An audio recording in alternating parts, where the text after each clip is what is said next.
I met Emily in 2011, I think. She was 16, I was 18, and I was a welder at her cousin's farm, working for them, kind of as a ranch hand. I ended up finding me on Facebook a couple years later and went out on a date, and then been dating ever since then. I wanted like 9 kids when we talked about families, and she was okay with 2, and then I kind of twisted her arm for 4, and always had a big passion whenever to have a big family when we wanted one. When we got pregnant or whatever, it was just before Christmas, I guess. At the beginning of 2014, January it probably was, she started to have pain in her hip and her leg, and it was kind of sciatic nerve, like lower back pain almost. And then Sullivan was born on June 29th by C-section, 1 pound, 7 ounces. Very, very premature.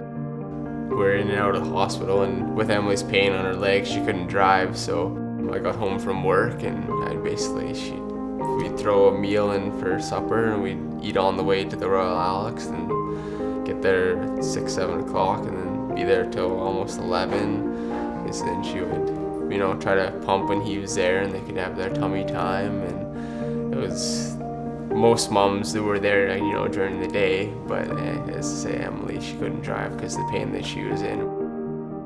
Then on August 18th, that's when we found out that she had osteosarcoma, so bone cancer.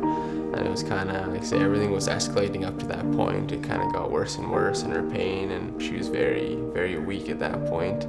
Going into chemotherapy treatment, the need for milk was definitely a lot more, and then we bought thousands and thousands of dollars from Christmas to the next year, and always supplying, because it wasn't a question for us. As parents, you obviously want to supply the best possible life you can for your child, and we know how beneficial breast milk was.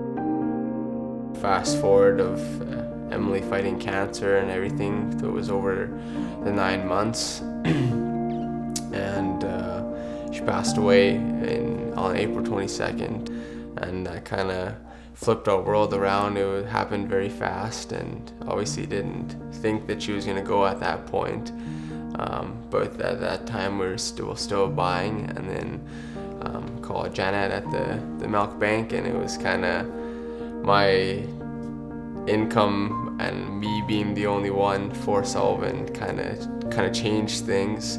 So I couldn't afford to supply with the milk bank anymore. The majority of our milk goes to the neonatal intensive care units throughout Alberta and other provinces. So when a call comes in, like baby Sullivan, asking for charitable care, it really impacts our team at the milk bank. If the child is sick and there is a direct benefit for the use of milk and there is no funding, that's when we step in and provide the milk free of charge. There was no questions asked. It was just no problem. We'll keep supplying Sullivan, or how long do you want Sullivan to be on it for? Oftentimes we don't have a chance to be a part of these families' lives, and we have found with baby Sullivan, because we have been with them for so long, we've been able to see baby Sullivan regain his health and get stronger. In the hallway leading to our lab, we call this the Hall of Fame. On that wall we have pictures of the babies that the milk bank serves. Our last picture going into the lab is a picture of baby Sullivan being held by his mother, Emily, before she died. Every time we walk down that hallway and we see those pictures, and especially of baby Sullivan, it's a reminder of the work that we do here at the milk bank, the babies we serve, and the power of donor human milk. To donate financially or through the milk, it helps. And then families like me and other families that are in a pinch in a bind, that's where it does truly help.